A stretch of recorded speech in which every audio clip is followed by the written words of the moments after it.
поздравяваме диалектни думи или частици.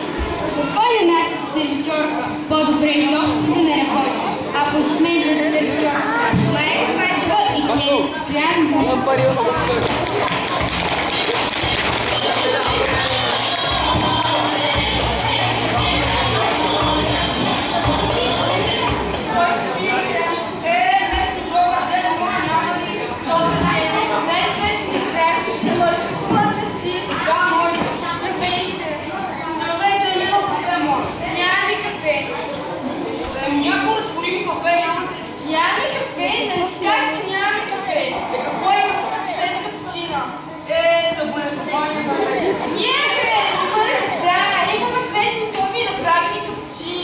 Я не разбрах, не искам капучино, имате ли тони? Скакават ли?